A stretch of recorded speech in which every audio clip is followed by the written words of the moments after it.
Pledge allegiance to the flag of the United States of America and to the republic for which it stands, one nation, under God, indivisible, with liberty and justice for all.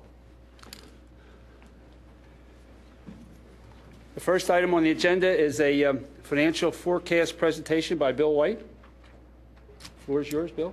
Thank you, Mr. Chairman.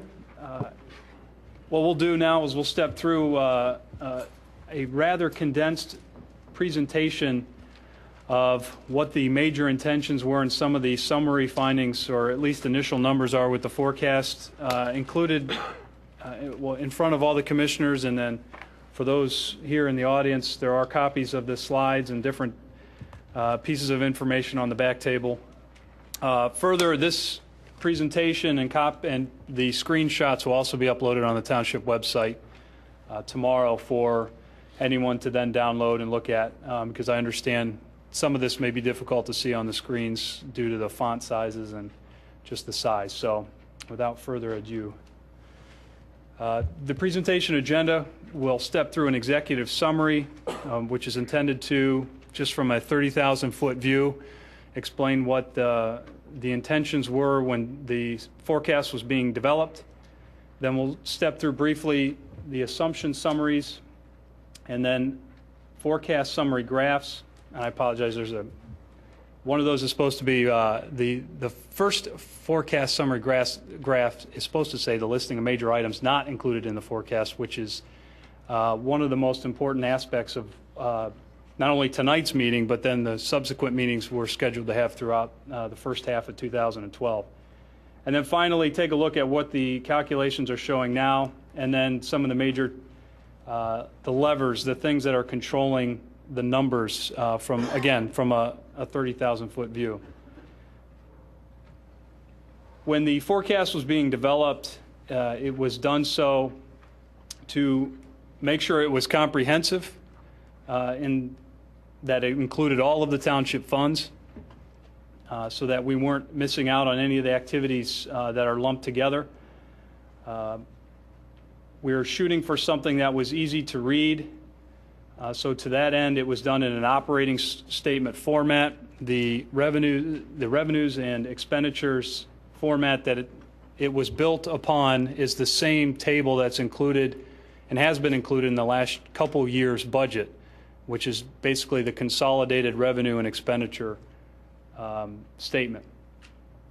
One of the other important aspects of the forecast was that the trends be summarized graphically, so that for the visual, the folks who can pick things up more easily by looking at it, it's intended to show visually what the trends are showing, but knowing in the background that there are detailed tables and calculations that are generating the numbers. And then finally, flexible with immediate analysis. So as assumptions change or as decisions are made which impact the township's finances either one way or another, the forecast was developed in a manner that we could enter those changes, and all the calculations are automatically redone, and all the summary graphs and summary information is updated immediately.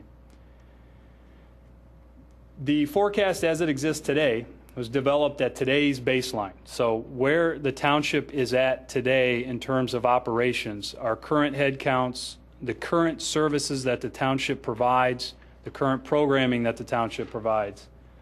This will be emphasized in a little bit more detail here in a moment. Most notably that it does not include some of the major unfunded liabilities and some of the other major discussion items that the board is going to be meeting on starting next month, or later on tonight, as a matter of fact, and then into next month and over the next couple of months. So the way the numbers are calculating right now is it's the baseline, it's the foundation, and it was built that way on purpose, so that at least we have the starting point to work from here. The other goal of the forecast was to develop a range of possible outcomes. So to that end, it was developed with an optimistic, normal, and pessimistic type of economic outlook. So again, instead of trying to predict with a great deal of accuracy exactly what the numbers might be 5 years from now, the intention was to develop some sort of range that we might reasonably expect to fall within over the next 5-year period. The assumption summary, again, we used 3 economic conditions, and we categorize them as optimistic, normal, and pessimistic. And as those names would indicate, obviously the optimistic forecast economic condition would anticipate that revenues grow at levels that we would expect to be greater than under normal conditions. And then pessimistic would be the opposite, where revenues grow at a rate lower than what we'd expect. One of the important aspects of this is that when we were developing this, we only applied the 3 different assumptions to the revenue forecasts, and we left expenditures at the baseline. Because one of the things we found immediately is that when you applied the optimistic revenues and then you also had optimistic expenditures, it exaggerated some of the results. So to combat that a little bit, we kept expenditures the same under all 3 models. So, and I think it works out well, because what you'll see here in a moment is that revenues can go in a number of different directions, but basically expenditures at today's levels, again, there's a lot of things that aren't built into this yet, but at today's levels, it develops a trend on where things are going. And I do want to footnote that being that we treated the expenditures the same is not intended to be a policy statement, but just to develop a baseline to show the trend analysis. So one of the more important aspects of the overall goal of the meetings that are scheduled for 2012 as we move forward, and why the forecast was so important tonight before we start diving into these different items, is that, as the board is aware, and one of the things that we're trying to publicize a little bit, is there are some major unfunded liabilities. There are some major unfunded aspects of the township's capital program that need some funding.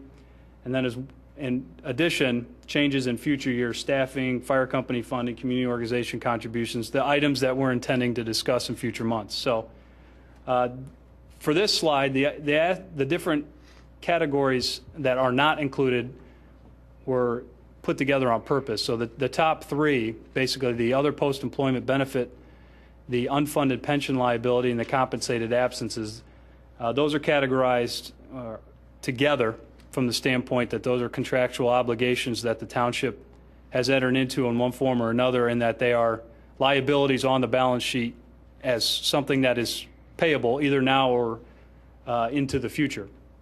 The next level, the stormwater management, the ongoing capital program, the township facility and infrastructure, those are major items that the township already owns or leases,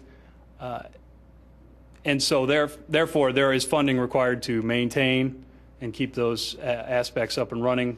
And as we'll discuss later tonight, the importance of having a fully funded capital program for the departments to operate within. And then finally, the last category are the changes in future years in terms of staffing levels, fire company organization, fire company funding, and community organization contributions. And again, those are items that we'll be discussing in future months in these special meetings. They are not built into the forecast yet, as we'll have those discussions when those meetings come up. So from a budget summary standpoint, what can the township control? What does the board have direct control over? And to simplify the numbers, the revenues were summarized in 3 broad categories: real estate taxes, Act 511 revenues, and then all other. From the standpoint of control, the Board of Commissioners can directly control the millage rates. So the real estate taxes, the board actually has the greatest control over, because it can control the millage rates. The one aspect of real estate that the board does not have control over is what properties are assessed at. So Delaware County sets what the assessed values are, and then the millage rate is applied to that. The Act 511 enabling taxes, from a control standpoint, the board is somewhat does not have a whole lot of control over. The board cannot change the millage rates as they exist now, nor can the board, with any direct control, or have any direct control over economic conditions which drive that revenue. So the township is somewhat at the mercy of economic conditions in terms of how those revenues come in. And then with all other revenue, aside from sewer rent, the township, again, is somewhat in a reactive type of situation, whereas a good example, I think, is the community development, the building permits. We could set the fees, the board sets the fees, but at the end of the day, it's the amount of activity being generated out in the economic conditions that drive what that revenue is. So the board could triple the fee, but at the end of the day, if there's not a lot of activity, that revenue is not going to change much. The exception there in that category is the sewer rent, where the board does set the fee.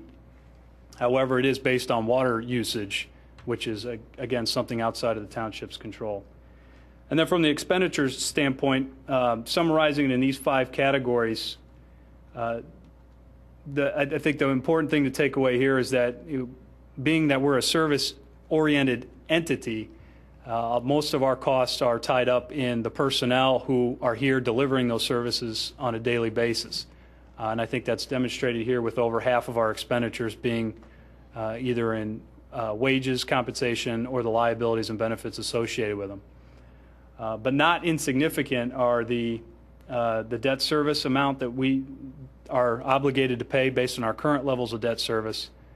And we noted the capital expenditures in there, and those, at this point, for the forecast, again, because we're at baseline, only include those capital items which we currently have funding for, which is limited to sanitary sewer because of the sewer rent, liquid fuels because of the state shared money, and then the PEG grant, the public education government channels that we receive money from Comcast and Verizon on.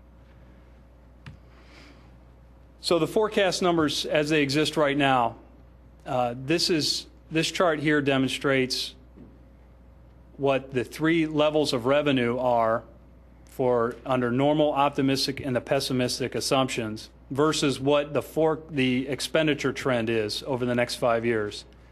So as you can see, the 2012 numbers, and I'll jump back up to the previous slide. The revenue and expense numbers, 34.8, 34.9 million. The 2012 numbers are balanced in that we're budgeted to collect enough revenues to cover our expenditures. So that's why when you look at this for 2012, the expense and revenue lines are basically starting from the same point. And then when we apply the different assumption calculations to those revenues and expenditures, you can see how they track over the next 5 years. And then so basically, real quickly, what's happening here is that at least in the near term, expenditures at today's baseline would appear to increase faster than revenues under any of the 3 assumptions. But real quickly, you can see how big that gap becomes between the expenses and the revenues based on conditions largely outside of the township's control. The assumptions as they are calculated now assume an average annual revenue growth of 1.46%, which is, I'm reading from the small table at the bottom. And then under the optimistic economic conditions, somewhere around 2.73%. And under the pessimistic, it's basically flat at 0.08%. And then, as I mentioned earlier, the expenditures are all at the same level, and it assumes that the annual expenditure growth is 2.75%. So that is what's driving those numbers. So, Bill, can I ask you a question on that? Sure. The expenditures, what's causing them to grow faster than the optimistic case and then flatten out in that 2015-2016 period? That is a very good question. The primary driver for 2013 is there are a number of assumption changes that our actuary has recommended for our 2 pension funds. As it exists right now, the forecast includes incorporating those assumption changes. Real briefly, without going into a lot of detail, those assumption changes are reducing the assumed growth percentage to something that's a little bit more in line with where they think the economic, what you can gain in the market, as well as different expenditure growth assumptions, age at retirement assumptions, and 2 others. So for 2013, those assumption changes would hit in our MMO. And that's why that jumps up so much higher than the revenues initially. And then when you get out into the latter parts, is one of the townships' debt service falls off considerably from 15 to 16, which flattens the growth for that year. So the underlying, from the information that the forecast is calculating on those gaps, the differences between where that expense line is tracking and the three different revenue lines are tracking, if you could picture them being colored in, the forecast calculates an implied real estate millage change that would be necessary to correct that or to bring the revenue line up to the expense line. So that's what the information on this tab is showing. So the top graph is just a line graph, and I smoothed out the lines so they're a little bit easy, because again, we're not trying to predict what millage rates are going to be in 2016, but instead try to show a trend or a range of outcomes here. You could see that where the implied millage rates would have to be to compensate for the differences between the revenues and expenditures. And then the bar graph below just shows on an annual basis within each of the assumptions what those percentage changes would be in the millage rate. And then at the bottom there's a little table that says the average annual millage change. Under the normal revenue growth, it would be somewhere in the ballpark of 4%. Optimistic would be somewhere around 0.12%, and under pessimistic, 7.46. And again, I want to reemphasize that we're not trying to predict or set millage rates. We're just trying to show, based on today's baseline, how this would trend out over 5 years. So some of the major things in taking away with this is, again, the board controls the real estate millage rate and the charges and fee rates, but basically the rest of the revenue that the township deposits is somewhat outside of our control. The board does not set the assessed values for real estate, nor does the board control the Act 511 activity or millage rates. So many of the larger department fees are reactive in nature. And then for the trend analysis, the purpose of the forecast is not to predict the future, but instead the purpose is to identify the trends and sensitivity and then develop a working model to have as we proceed through 2012 with these major budget discussion items. And then just some statistics in terms of sensitivity, that a 1% change in the real estate millage or assessed value generates roughly $100,000 in additional revenue. And then the other item I wanted to point out, and you can see within your packets, when you look at the different forecasting models for the Act 511 revenues, is that they're very difficult to predict based on the data we have today. So there's going to be a lot more work need to be done before we could say with a whole lot of confidence predicting how that activity is going to work out. So in closing, I do want to acknowledge the Citizens Audit Review and Financial Advisory Committee, also known as the CARFAC. They are the architects primarily. They developed the foundation and put together the framework that this was developed in. And without their input, their time and expertise, being able to put this together in the time frame that it was put together in would not have been possible. So from the standpoint of getting from where we were a couple months ago to where we're at today, they were extremely instrumental in that. And I can say with a lot of confidence moving forward, as this model matures and the information becomes more refined and more accurate, that they'll have a major input in that as well. So the members of the CARFAC are to be thanked for their efforts with this as well. Thank you. Steve?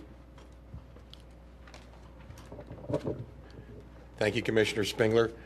For the commissioners, if you don't know this gentleman, this is Rick Petrella, our fleet supervisor. He's here with us tonight because we're going to be talking about the fleet, and if there was any kind of specific questions, thought it'd be good to have Rick aboard. The township staff has been charged with determining vehicle, software, and equipment needs for all departments within the township. The assessment of current and future needs will provide the Board of Commissioners, manager, and finance director with the information needed to determine future purchases as well as possible funding.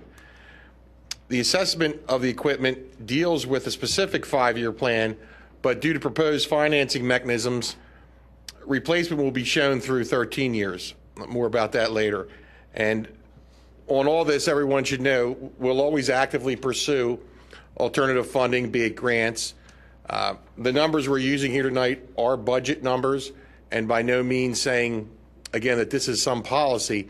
This was just a review of our equipment needs and a possible replacement schedule. So what we look at when we're trying to assess vehicle needs is the current and future equipment needs and budget estimates, as well as what do these vehicles do, if you could, what tasks are performed by the vehicle or equipment, what is the frequency of replacement, and we look at a few things for vehicles and equipment: mileage, hours or years, time, and obsolescence. As we go further, we worked on a replacement policy so that we could have something to look at and base our decisions and recommendations on. For a refuse truck, 12 years. Dump truck, 12 years. Pickup trucks, 110,000 miles. Heavy and light equipment, these are really specialty items, and they would be done on a case-by-case basis. Codes, recreation, administration, 115,000 miles. I just would like to add, our fleet is aging, and part of the reason it's in the condition, the usable condition it is to our fleet mechanics as well as the men of the Public Works Department and the care they take in using it. So we come to assumptions. Basically, vehicles with a cost of less than $30,000 or $40,000 are assumed to be purchased outright. Vehicles and equipment that cost greater than that were shown to be leased. The finance director had said for us to be creative, to look at different ways to fund equipment. So when I started looking at the numbers, let's take, for instance, a sweeper, which is one of the pieces of equipment we are in need of, costs roughly $270,000. A trash truck, another piece of equipment that would be high on our list, is budget number $185,000. So we're looking at $455,000 if the township were to buy them in the same year. So what I did was look at leasing, where those payments could be spread out. So the lease payments for those two vehicles would be about $105,000 a year for 5 years. Now, of course, the caveat is you pay interest on that. There's no doubt. But it's a possible way of obtaining more equipment in a shorter time because of the cost of a lot of the public works equipment. And again, for the basis of this conversation, it was a 5-year municipal lease. The interest rate was 3.64%, one payment per year. Throughout the discussion, all dollar payments are in 2012 dollars. Steve, what's the lease vac? 6.43%. The leaf factor, they gave us a different interest rate, and I'm assuming that's because it's a less costly but more specialized piece of equipment. But we should know that if we did go this route, we would seek. Did they give you an interest rate, or did you calculate it? They gave us an interest rate. They said if you would like to lease purchase this leaf factor for budget purposes, it's at 6.43%, and the numbers are actually shown later in later slides. But it should be known that if we did go this route or investigate this route, we would do this competitively. It wouldn't just be through one company. And the equipment really hasn't been replaced on a set schedule, so it's going to take some time to try to get back to that point if the board allows us to do so. In order to try to keep the cost down somewhat, some of the years were slid back and forth to try to not have multiple payments in 1 year, like 10 lease payments in 1 year. So community development, we met with staff. What does these vehicles do? They transport the codes officials and the director. They carry the equipment of the codes officials, the health officials, and they are used in inclement weather and in severe weather events. So this is one of the few charts you could probably actually see up on the screen. And if you look, let's just pick the top line. There's a 2003 SUV with 73,198 miles, and our policy that we're putting forth is that vehicle should be well to go until it has 115,000 miles, and it puts a replacement date of 2016. Those are outright purchases on state bid. Now, again, not to screw this down too tightly, we should be looking at it from a higher level, but on a state bid or a state contract, co-stars, we can get like a Ford Escape non-hybrid for $24,000 or a Chevy Traverse. Recreation and community programming provides transportation for staff, and just as important, if not more important, it's the equipment used for all the recreational events, the concerts, and all the other things that recreation puts on. Used mostly during the summer months, possibly a pool vehicle for the other, say, 8 months that it's not being used. The 5-year plan shows one purchase in 2013 of $21,000 to replace the existing vehicle, which you'll see is about 30,000 miles over its useful life. Engineering, again, it's just one person. Is it reliable and functioning? Or is it like going into the shop every couple of months? I guess it's somewhat reliable at this point. And actually, Commissioner Higgins, you bring up a very good thing. We would always evaluate a vehicle very fully. We would never just get rid of a vehicle for the sake of hitting a replacement date. If a vehicle or a piece of equipment was viable, that would always be extended. That shows a replacement in 2016 at $18,000. Refuse. This is something that our refuse fleet is somewhat behind in its replacement.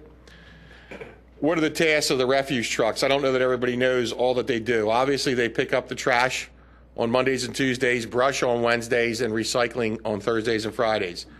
They also plow snow, and we also use them in severe weather events to pick up debris. And again, what a lot of people don't consider is refuse trucks work in a pretty tough environment. Truly the icon of stop-and-go driving with a large truck, tight turns, heavy vehicle loads, and they deal with road salt. Unfortunately, I don't think you're going to be able to see the chart too well, but if you look at your packet, again, I'll just take one. If you go down to vehicle number 28, it's a 1997. It's got 68,000 miles. It's 12 years old. If you go across there, its lease payment, if we were to go that option for the budget purpose, was $40,000 a year for 5 years, one payment of $40,000 each year, brings that total price up to $200,000.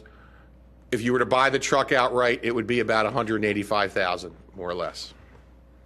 And that's the basis for all these charts looking at these vehicles. And if you notice, there's one column, UL standing for useful life, years or miles. So it's a 97, and we're showing that it's 3 years past what we would call its useful life. Literally, I was just down with the mechanics today, and some of our trucks are really showing signs of degradation due to corrosion. Can it be fixed? Yes. Is it very costly? Yes, it is. And it's from the road salts and the environment they work in.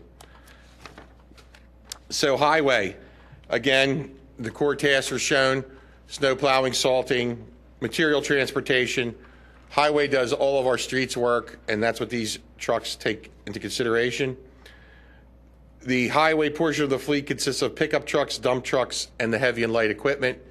And the dump trucks are the things, and the pickups, again, they plow. They're in that very harsh salt brine environment, which, aside from miles, does take a toll on their bodies, even though they're very well cleaned after each storm. So again, there's another chart that comes up, highway equipment 5-year plan. And if you look, let's go down to LV1, because this is the one that had a different interest rate. Leaf VAC 1, it's a 1998. It's about 14 years old. Based on our recommendation, it should have a 10-year useful life, which puts it at about 4 years past This actual unit is down. It entered some trouble near the end of the leaf season. And what that shows is a 5-year lease, capital lease. It would be ours upon the 5th payment of $10,000 a year. And now would be a good time to actually look.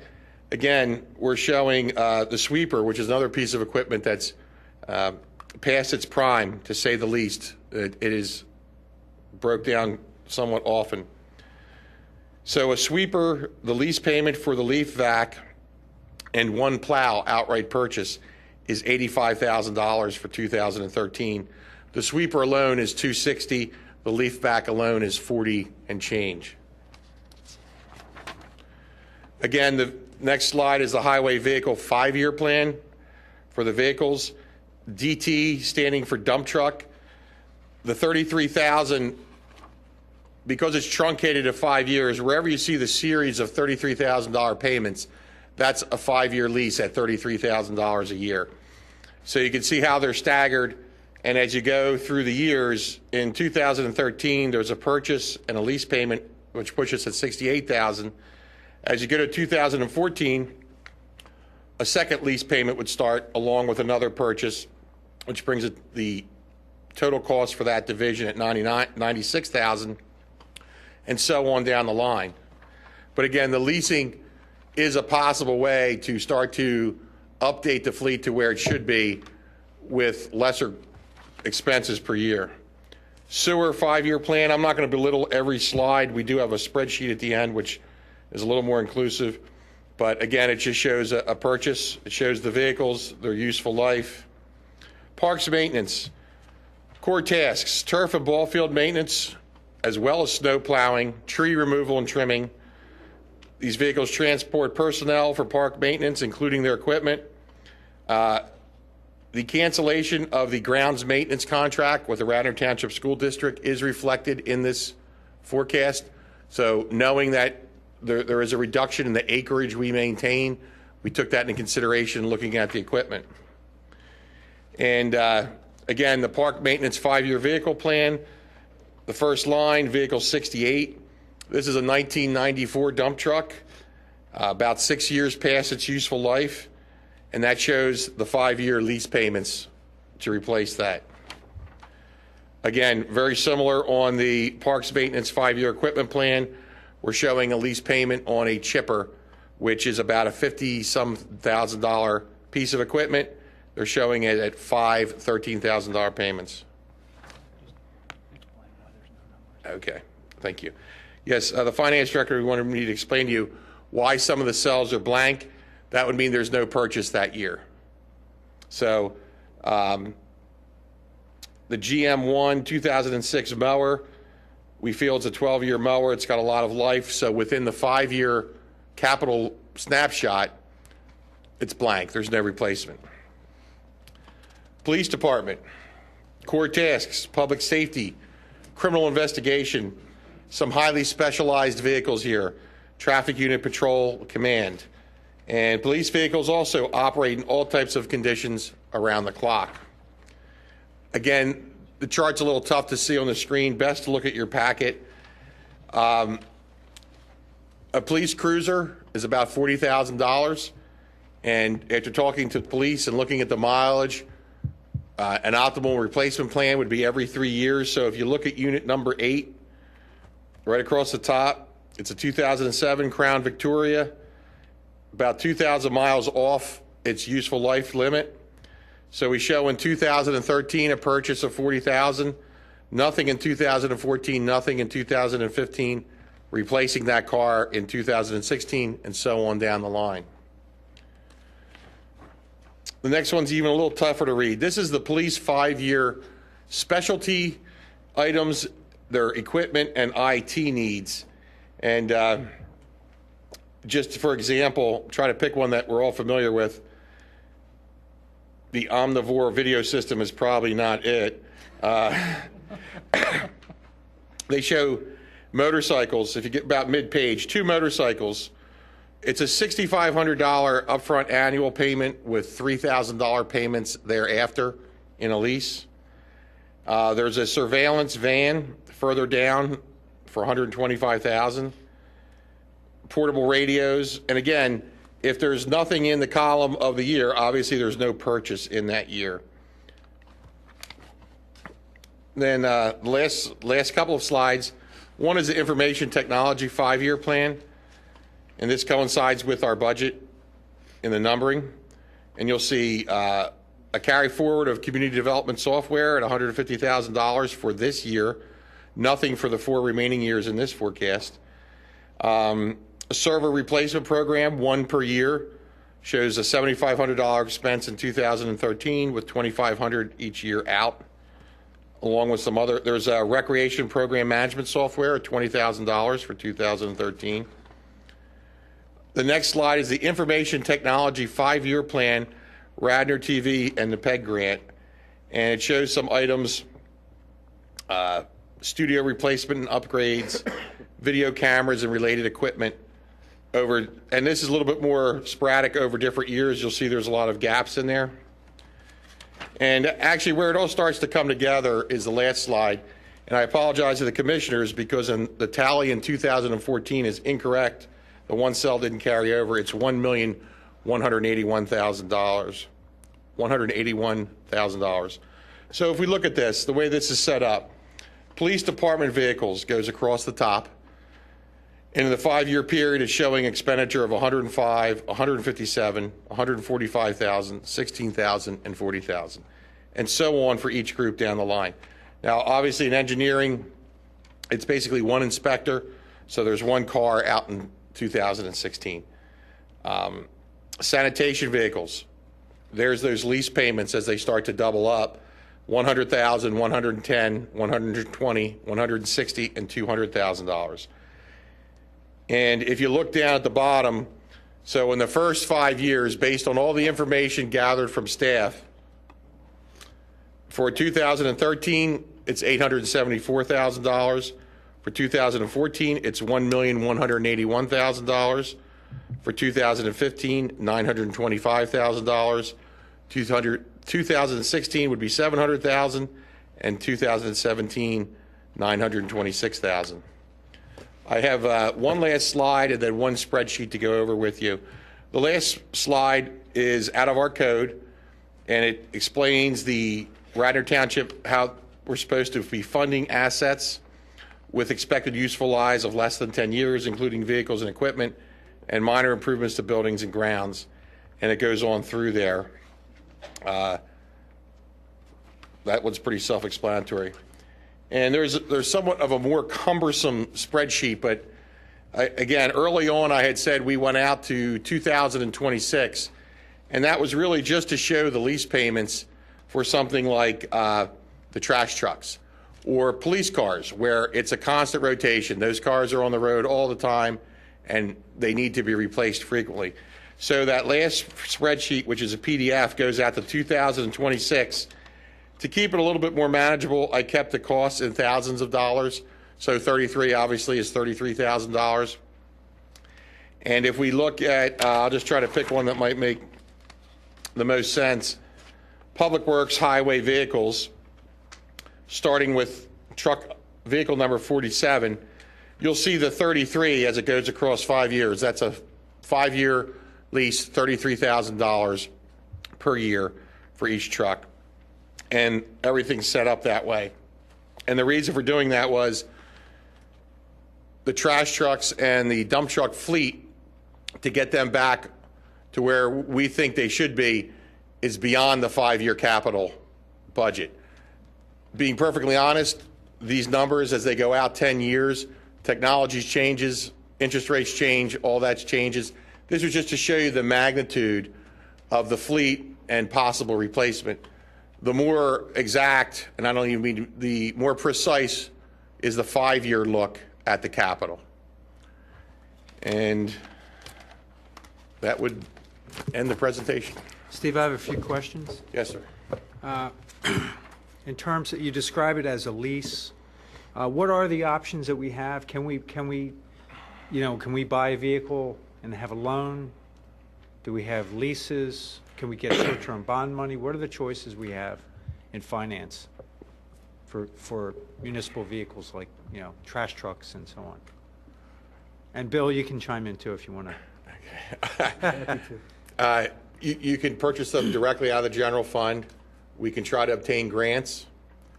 We can do, this was based on a 5-year lease. There's 3, 5, and 7-year leases. There's varying interest rates. These are called municipal leases, but there are other types of leases. Again, with a lease, basically you are borrowing money. That last payment, a lot of that's interest payment. You could buy outright. There's co-stars where basically companies have a set fee. In essence, the cars are already bid to the state. So it saves us from going through the bidding procedure. The thought being they're selling so many cars, they're selling them at a very good rate. Like I said, we can pick up an Escape for $24,000. I think the Chevy Cruze was at $15,000. The Volt is still at $39,000. And just, I forgot to say, we did look at alternative fuels. Right now, the different types of gases, compressed gas and so forth, there's not a lot of fueling stations around. So a test vehicle would be somewhat expensive to do. Perhaps less so for maybe community development or recreation. Public Works, the vehicles I've used, they lose cargo because of the tank, and they also don't necessarily have the torque we require for the jobs we do. But we are looking at them. If we could get a grant to get a Chevy Volt, I think that might fit in very well for some of the uses here at the township. Obviously, we have the charging station, and we could very easily have one here. But at $40,000, you really need to take a look at how many miles a year a car is driven. If a car is driven $5,000 a year, the return on investment, it's a very long time to make that back for the extra expense you pay for an electric vehicle or even a hybrid vehicle, to be perfectly honest. But I digress. Those are. Can I get a little? The other issue is you could put a bond out and pay it out of bond money. So that's it. Well, let's go back to the leases, because I think I'm a little, at the end of these leases, what we're calling leases, do we have residual value? Do we have the option to buy the vehicle? Do we own it at the end? We own it at the end. This Really would be more like a loan So than a it's lease. really a It's loan. not. Correct. It's not. Okay, right. it's not a leased vehicle, it's more of a loan. right. And even though we didn't show it in these spreadsheets, we have lease plans for the sedans and SUVs. And there's other ways you go. You could do a 3-year lease with a residual value and basically hand it back to the leasing company, or we could hold on to it in a capital lease and buy it at the end of the lease for $1. What about, I think of what individuals can do and governments can do, cannot usually do what individuals can do. But, homeowners can get a small, like a home equity loan on their home and then buy a vehicle. What are the options we have in terms of finance other than these leases that are probably held by the car company that's selling the vehicle or the vehicle manufacturer that's selling it to us? What other options do we have in terms of short-term funding, finance? Well, I think one major difference here being that most of these vehicles are going to require bidding is that the acquisition of the vehicles are going to come off of some sort of cooperative, the state cooperative co-stars, where you're not going to lease directly through the vendor.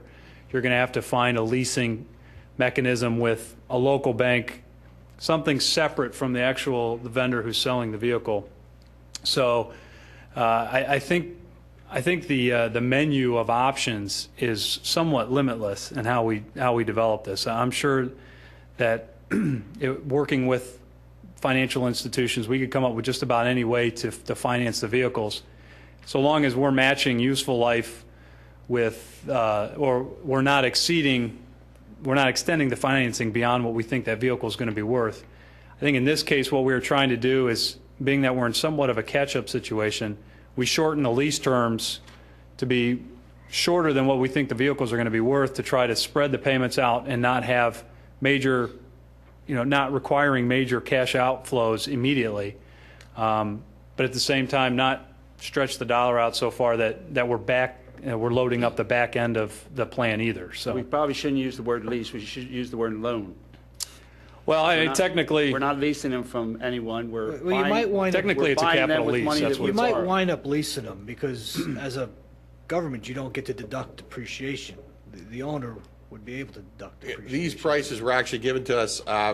One of our vendors did a leasing program for the city of Philadelphia for them to try to catch up on some of their equipment purchases. But this was actually from a leasing company. Yeah, and from the bank, from the financial institution's perspective, this is tax exempt, being that we're a government entity. So, Bill, I have, so we So you know we can't don't- deduct depreciation, they can't deduct depreciation? yeah, I'm not sure how the financial institutions It wouldn't make any account for sense the if they can't, transaction. because we got to have because there's a tax-free entity, we got to have lower borrowing costs than they do. Correct. So the only way it could make sense is if they could deduct depreciation. on the I'm not subject versed- of, I'm not versed in that. neck of Bill, on the woods yet. subject of bonds, I think we all agree now that we don't want to use long-term capital to pay for short-life assets. But can we get short-term bonds to pay for vehicles? Is that even an option? It's an option, Can we do but a 7-year bond or a 10-year bond or 5-year? I believe it would be an option. However, I think that would be somewhat cost prohibitive. Issuing bonds tends to be a little bit more expensive than getting some sort of line of credit or lease or borrowing structure from a financial institution. When you're talking about bonding, with all the different layers and legal and underwriting and costs, the shorter the term, it becomes cost prohibitive. So if we go shorter term, borrowing or doing some sort of capital lease would make more sense, I think. Well, and it's essentially the same thing. I mean, at the end of the day, if we lease all these vehicles or take out loans, whatever you want to call it, we're going to be writing a check to a bank at the end of every year. Well, I'm trying big to get a check better to a- rate. is But what it's I'm- also easier for a board to refinance bonds and not meet your obligation, where here, if you're into a capital lease situation, you're obligated, this is what the terms will be, and then that will be over. It's easy to be able to say, well, we'll just refinance that, roll that into another bond, instead of meeting the obligation that you have. So I think this basically keeps you focused on, here's what our obligation, our commitment, fixed costs of what they're going to be, and then move on past there, instead of having that opportunity to do that.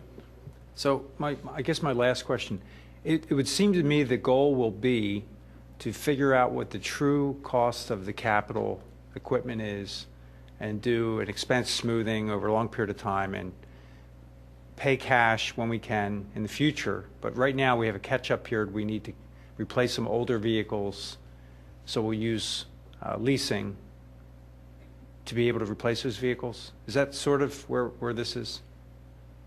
I'm sorry, that was my thought, because when the finance director came to me to start to put this together, like I say, if you look at just 2 or 3 pieces of equipment, a sweeper at $250, a trash truck at $185,000, 3 pieces of equipment becomes a very large sum very quickly.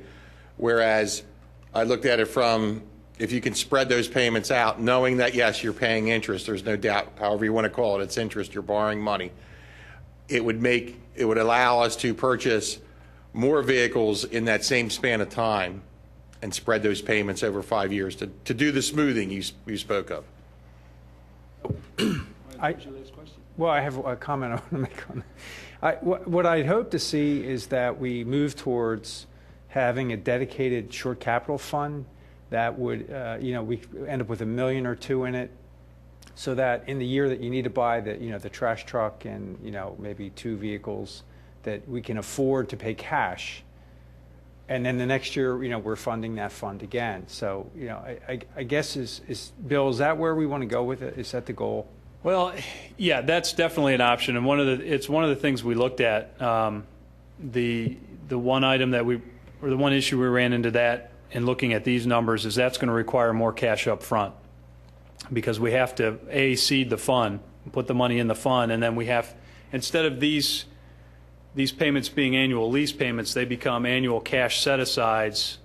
So instead, it's kind of like we'd be loaning the money to ourselves. Instead of using those monies for operations today, we'd be setting them aside for some future capital purchase and earning the interest over time and then paying cash. So the reason why we went with this in terms of tonight's presentation is that it requires less of an upfront cash obligation from the township. If we do have a windfall one year that we can't use or shouldn't use for operational, that could be the seed money for an account like that. It absolutely could be. I think in light of some of the other obligations that we have in our discussions we talked about with fund balance, and even earlier tonight with the forecast, some of the other unfunded items, that there's a lot of competition for seed money right now. Maybe if I can, Mr. Chairman, just add that tonight you've got a model on the financial side as well as the capital.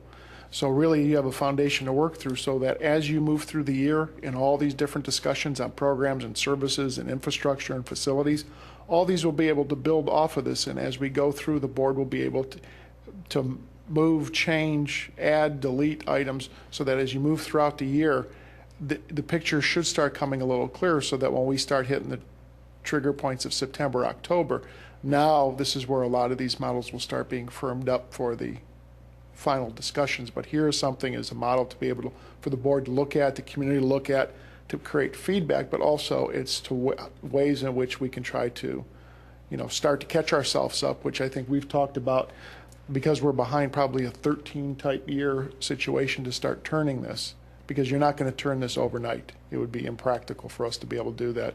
And as well as the impact for revenue increase would be astronomical to be able to do that. So it's kind of a model for us to be able to begin this discussion and for the board to start having building blocks to start building off of this as we move throughout the year with all the various discussions. I have one more question about the vehicles and equipment. When you come up with the replacement costs, are the trade-in values included there? I mean, these things must be worth something when we're done with them. The salvage value, on some of these older vehicles, the salvage value is minimal. And, we're talking, so in the end, I think we should include it, but for the purpose of this discussion, I didn't, because we're talking, maybe a few, like $2,000 or $3,000 on some vehicles. So it's not a big offset to the purchase of it. Now, that's one of the, really brings up a really good point. If it's possible to get into a replacement program, and you're not taking vehicles well beyond their useful life, there is a better salvage value to that vehicle, a resale value, if you will, to those vehicles, and you can start to build that in. Other townships, other municipalities, when their vehicles go up for sale, there's certain entities that are looking for them because they know they are at a certain level. Whereas, if you look at some of our trucks, the 1997 trash truck, I wouldn't expect that to bring a lot of money towards the purchase of another. Any more questions for Steve? Yeah, I have one. Can you elaborate a little bit on the thresholds, how you arrived at the 115,000, 12 years, and also 80,000 for the police vehicles? So what happens if we start extending beyond these useful lives? Basically what I did was meet with the mechanics and start to look at our records and actually start to look at the trucks. And from the discussion was, after about 110,000 miles, we start to get into the larger repairs for those vehicles. I'll be honest with you, in some cases the floors rotted out of trucks, again, because of the salt, nobody's fault or any reason. Take, for instance, the leaf vac, which we show as being beyond its useful life. Well, this year, the transmission and the clutch are bad. The repairs start to get larger after a certain amount of time, and I rely on Rick and his group to sit with me and show me why these vehicles are as they are after 12 years or 10 years. And when we go through the garage, you can see it. Up on the lift today, we had a truck that was 9 years old, and you can see the frame, the chassis, if you will, starting to deteriorate. Is it a problem now? No, but I can see that being a problem in 3 years. Can you weld? We can always try to make repairs. We even looked at extending the life of a truck by buying a trash truck body, which I think we can get for about $80-some thousand. A dump truck body, which was $20,000. But then we still have the issue of bringing that 12-year-old truck up to snuff to make it worthwhile to spend $20,000 on a body. And after speaking with them, even though we have some vehicles that are beyond that useful life, and I truly mean this, we would never get into a policy where we would just automatically start to flip a vehicle. Always go to the mechanics, look at it and say, hey, I know this is over 115,000 miles, but it runs like a champ, doesn't burn any oil, it's in great shape. We wouldn't want to replace that car. But basically these were taken from working with the mechanics and their past practice of dealing with our internationals, trash trucks, dump trucks, and the cars they work on. The difference with police, is it just that the police vehicle, it's, a little more critical that it has to work on the day, the moment that you need it? That's why that threshold is at 80 instead of 112? Well, one of the things, Commissioner, the police vehicles are on 24/7. As you know, the officers work 12-hour shifts. The vehicles are always in use. It's estimated that after 40,000 miles, the wear and tear on the vehicle, it's just not practical to keep it. But just to mimic something Steve said also, if a vehicle is working, we just don't replace it just for the sake of replacing it. In fact, if you look at our list, we have a detective car that has over 107,000 miles on it, and we don't anticipate replacing that for another couple of years. Very good. Thank you. Any other questions, Steve? Yes. Steve and Bob, are these the only vehicles that the township has? Okay, so that means then, Bob, you don't have as a township manager, you don't have a vehicle. How about zoning, our zoning officer? There's vehicles that they have, that they use while they're here, but take-home vehicles, there are no take-home vehicles. The only take-home vehicles are Public Works Director and several supervisors. That's it. For the vehicles that go home because they have to respond directly, but there's no other vehicle from a department head that goes home, that's used for commuting purposes, only while the individual's here. Are there any vehicles that, have you evaluated whether any vehicles could be eliminated? And I'm talking about non-trucks now, just passenger cars, could be eliminated, and we go to a situation of reimbursement of the employee. I'm looking here, for example, at community development, not to single out anybody unfairly, and engineering. I don't see zoning, but on engineering we have 1, and on community development we have 5 vehicles. Have evaluations been made in an effort to see whether we could economize by getting rid of 1 or more of those and reimbursing the employee for use of her or his own vehicle? Commissioner Higgins, I did not go through those numbers on my evaluation. Something we could take a look at, if you'd like us to look at that and see what that cost would be. Okay. See, classic make or buy evaluation. Okay. A question for Steve? Any questions for Bill?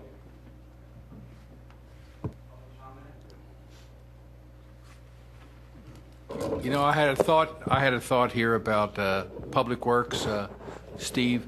I go by a place down in northeast Maryland. It's a big yard, and the road contractors come there, and when their contract is finished, they put their dump trucks, front end loaders, a lot of equipment that we have. They put it in there for sale, and when they get a new contract, they run down there and they buy the equipment they need to do the job. I don't know what the age of this equipment is. I imagine it's pretty new. Have we ever considered using those kinds, or maybe a broker would find the equipment we need and we get something that's 2 years old at a real good savings? I think that would be something to be evaluated. One thing you have to remember, we are somewhat constrained by our sealed bids. If we purchase anything, it's either going to be a CoStar's purchase, a sealed bid purchase, or the other mechanism through the bank, and that would still have to be competitive. Without talking to the solicitor, I believe that would have to be competitive. The ability to just go to a sale and bid on an item and come back to the board and say, here's what we have, I don't know that we can do that under our charter. And to be perfectly honest, I think in some cases a slightly used vehicle would be beneficial. On the other hand, for as long as we keep our vehicles and the frequency that we replace them, in some cases I would recommend that we go new. But I think it's always something worthwhile to evaluate. Any different mechanism is worth looking at. All right, next on the agenda is the scheduled bills payable disbursement list. You didn't give people public comment, Bill.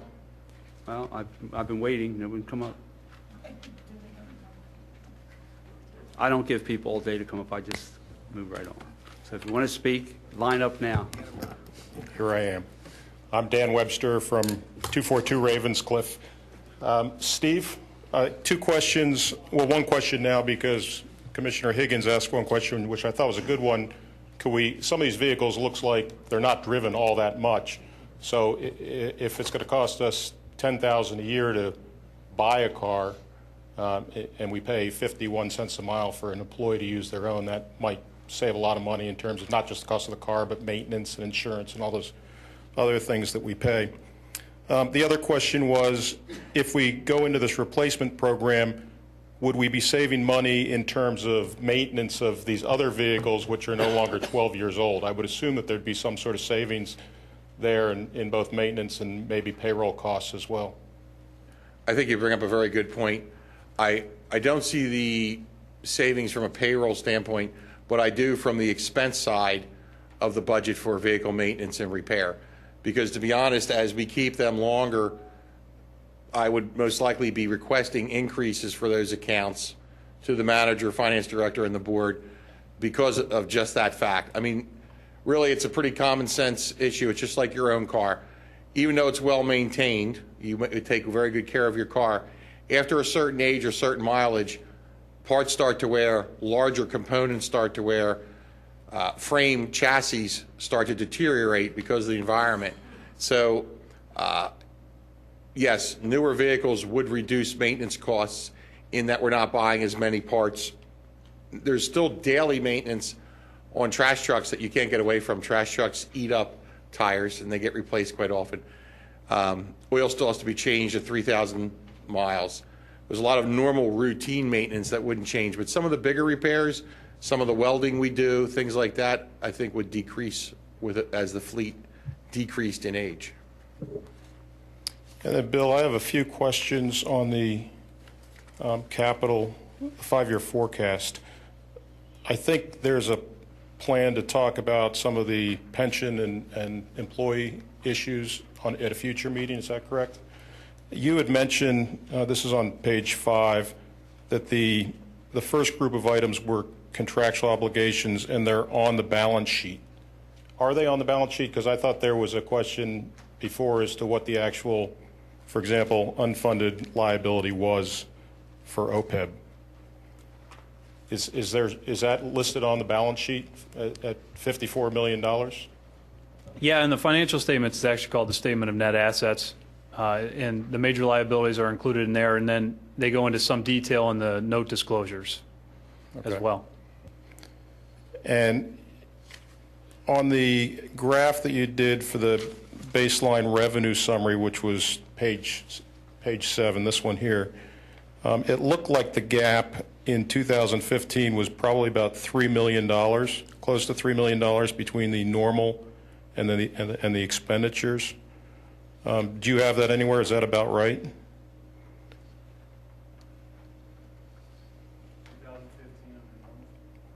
Yeah, I drew some lines in there and tried to estimate what it was.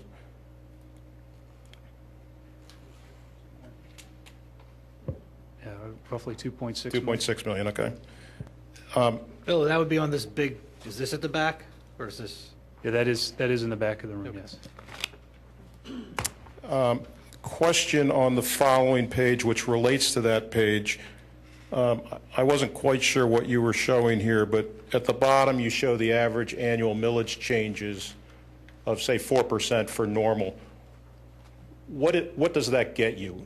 Does that mean if you increase the millage from today's rate by 4% annually over this 5-year period, that you get to the point where you're matching revenues and expenses, or does that mean that over that period of time you will have zero net deficit during that 5-year period? Because you have deficits until you get to 2016 or even beyond in this case.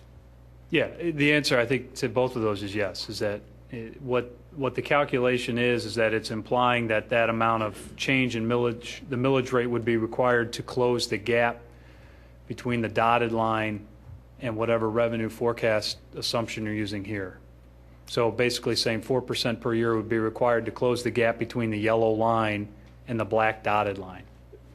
Okay. And that's an average number. It's not meant to be. So by the time you got to 2017, does that mean revenues would be matching expenses in that year? Or does that mean that, for example, the $2.6 million that you're short in 2015 would also be covered if you increased the millage rate by 4% every year? In other words, are we going into debt every year until we get to 2016 or 17?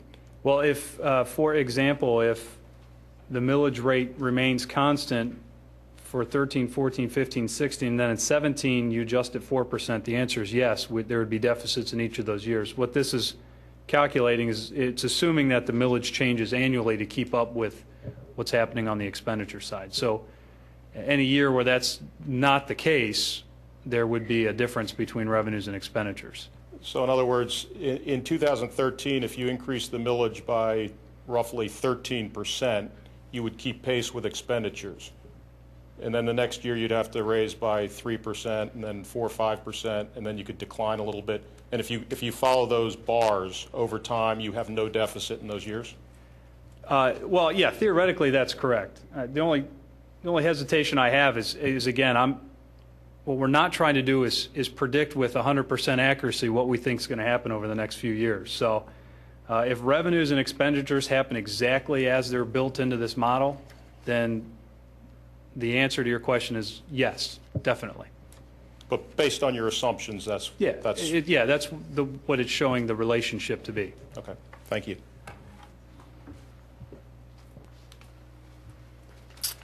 Martin Heldring, 305 Audubon Avenue. First of all, as I've been up here speaking for a number of times about forecasts and projections, I want to say congratulations on this, both to Carfax and the Township. It's a vast improvement. One quick comment. I mean, obviously we didn't get this in advance, so it takes some time to go through it. One thing I did notice on the pessimistic forecast, just in the last 3 years, we saw revenues go down. So normally, in the financial world, your pessimistic forecast would take into account what's happened in the recent past. So that would be one suggestion I would have, that should be factored in. But let me we spent a lot of time talking about vehicles, and I noted that the unfunded pension liability alone is $12 million versus the capital expenditure issue, not to diminish it at all, is four and change, right? Roughly.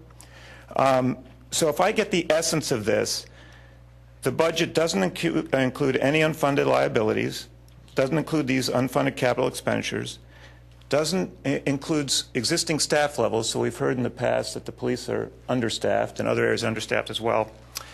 Doesn't include our Drossen. And under one of the scenarios, using the pessimistic case, which is probably not pessimistic case, you have a millage tax increase of roughly 7% annually compounded for 5 years, so ballpark it 40 to 50%. Compounded, right? Roughly. Okay, 40 to 50%. So this, my point and question is, this can't come as a surprise to anybody. CB Fax stood up here and gave a report that, in a halftime of a football game, you could read and get the picture.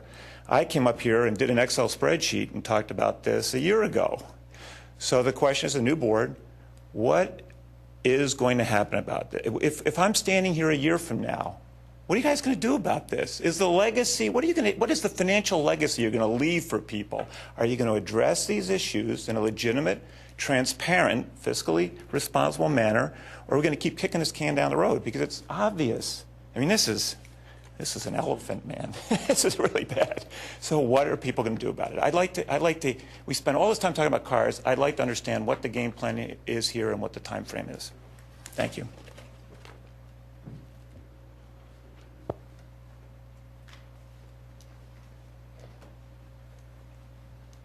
Hi, good evening. Sarah Armstrong, Radnor resident. This is fantastic. Great work, everyone. Really great work. Maybe to answer Martin's question, which is an excellent question, maybe, this is really the scary thing, major items not in the budget. Maybe we could run the numbers with estimates for all of these major items because, none of us want to drive down the street and have the sewer system underneath us crash. So that might be a place to start. Let's run some numbers and then just start working with the facts. But knowing that these really important obligations are not in the budget is definitely the elephant in the room. And not to get too much onto the capital budget, but I don't know if we've considered maybe calling down to the county and renting some things, like a surveillance van, not to pick on one particular thing, but I don't know how often we need a surveillance van, but if it's occasional, it might be worth a call down to the county. They probably have a few, and they're probably looking for a buck too. So maybe we could get on a rental program, and when we need it, call down there and get one for a couple of days. Hopefully we don't need too many surveillance vans, but thank you very much. Anyone else? All right, now we'll move on to the schedule of bills payable disbursement list. I'll move to approve the schedule of bills payable distribution list 2012-1C in the amount of $67,970.83. Second. Thank you. Bill, do you want to comment on that? Yeah, the only thing is I would like to apologize to the library for not having this included in the last bill's run. That's our error. And actually, it's evidence that our purchase order system's up and running because the purchase order wasn't entered, so the check wasn't run. So I do apologize. And if approved, we'll have the check to the library right away. Comments? Any public comment? All those in favor say aye. Aye. Opposed? Mr. Chairman, if I may, just briefly, just to address Martin and Sarah's comments there, is I think what you've made some good points, but in the meetings coming up, like in February, the discussion about, the OPEB and the pension, those things are coming. So I think those items are the conversation that you've had. Those are coming in these future discussions. So I think as this goes through, it'll continue to build on it.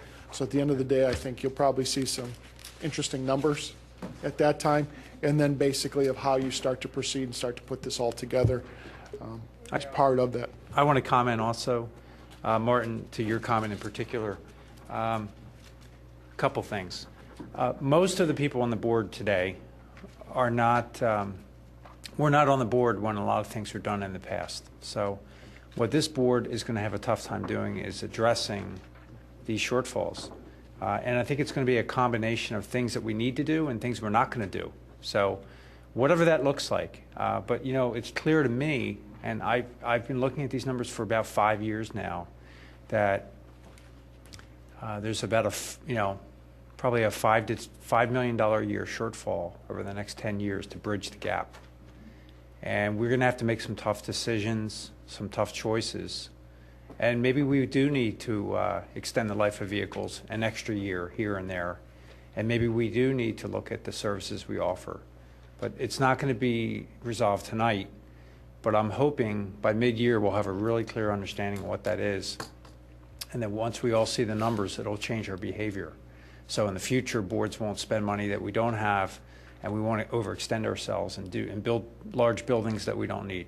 So here's my comment. Thanks.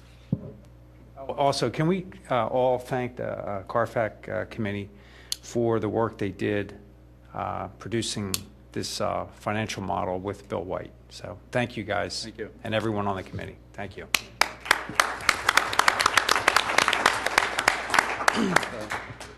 I'd like to take us all back to the presentation. I'm sorry I didn't pick these up earlier. Bill, on the sheet that's major items not included, what's at the bottom? What's going on with regard to the fire company funding in the future? And go ahead. That's the first question. Well, with the fire company funding and with the community organization contributions, there are special meetings scheduled later this year where those entities, the township actually met with those entities back in early December and asked them to begin to prepare. And what will happen is they'll come to the Board of Commissioners later this year and have presentations on where they're at as an organization and what they might be looking for from the township. So we wanted to recognize that in here. But with regard to the fire company, is there thinking that we are going to need to increase what we give to them or keep it as is or reduce it? I'm sure they're going to look for an increase. We pretty much count on that. But the matter of how we fund them, as well as how they buy their equipment too as well. So I think you're going to hear a lot of that conversation, what we've asked them to come forward with and present what their future needs are going to be. So that again, we try to move away from these large spikes in equipment, like an aerial tower is almost $1 million, so that we don't see that hit is to try to take these out and balance these as well. So Also, as- we're going to have to deal with Lower Merion. We have some contention with Lower Merion over the cost and support for the Bryn Mawr Fire Company. That's way out of line, in my opinion. With regard to the community organizations, when I was on the board a number of years ago, I think we had perhaps two contributions we made. One was for the Memorial Day Parade Committee, and the other was for the Surrey Club. I didn't look at the budget that closely this past December because I wasn't on the board at that time, but has the amount of money that we're giving to community organizations gradually been growing and growing every year? And if so, where is it now? What's the amount now? Well, since I've been here, they haven't been growing. I don't know. Yeah, that's not the answer to that question. You're contributing, what, $700,000 to the library that wasn't there? It sounds like, Jim, when you were here before, there's $600,000 to the fire company. I think the numbers, I'd have to go back and look at that. Yeah, it's short of, what I don't want to do is give you bad information. What I can do is, there's a table in the budget that we can extract out that shows you who we're contributing money to and at least the last 5 years of what those contributions have been. The difference is Jim doesn't consider contributing to the library or fire company community organization, right? That's correct. You know, so he's talking about the Memorial Day Parade, you know, and we really don't have a lot of those things that are happening other than the Memorial Day Parade. It's $238,000 for next year for those groups. For non-library and non... Studio 21, RECT, Wayne Art, Surrey, Wayne Senior, Parades, and United Way. But we don't. Well, and we're not contributing to some of those. Yeah. And see, we don't consider the senior center a community organization. We consider that our organization. We don't consider the library a community organization. We consider that our library. We don't consider the fire company a community organization. We consider that our fire company. So the Memorial Day Parade, you know, that's our parade. So. Well, and I apologize if there's a confusion of terminology, basically using the expense classifications that were used prior. So if those should be changed, let me know and we can make those adjustments. I pretty much agree with you, Bill, but I'm still interested in knowing if there's things in there that, at the state level, it's called WAM money, which is basically legislators giving out money I don't have to any their WAM money, Jim. constituents. I have no WAM money, I guarantee you. One last thing, that Comcast and Verizon contribute public education grants. Are those fixed by state law, or how is that arrived at? Yeah, those are established through contracts that we have with each of those entities, with Comcast and Verizon. And they do have an obligation under federal law. Also. Yes.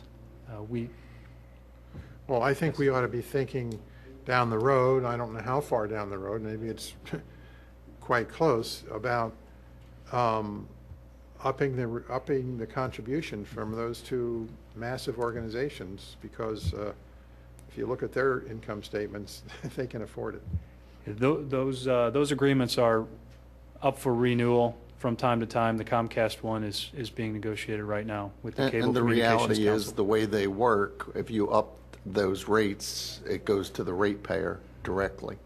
So it just means we'd be raising people's Comcast bills and Verizon bills on a one-for-one, because they're essentially pass-throughs. Well, I think we. I mean, I don't disagree with you, Jim. I'm just saying, No. you have to be careful that that's almost like taxing people without really calling it a tax. Well, we always have the option of playing one off against the other. Oh, yeah. And we are. To get what we need. Also, Bill, when you're looking back at previous contributions, recognize the way we kept records in the past may not be nearly as good as it is now. For example, when I was on Parks and Rec Board, there was nothing called out specifically that would show up as a line item for the senior center, but that was in the parks budget. So, you know. Yeah, we went back through and pulled all those out, at least for the period that's shown in the budget document itself. Thank you, Bill. Motion to adjourn? Second. I move we adjourn. Second? All those in favor? Aye. Aye. We're adjourned. Thank you.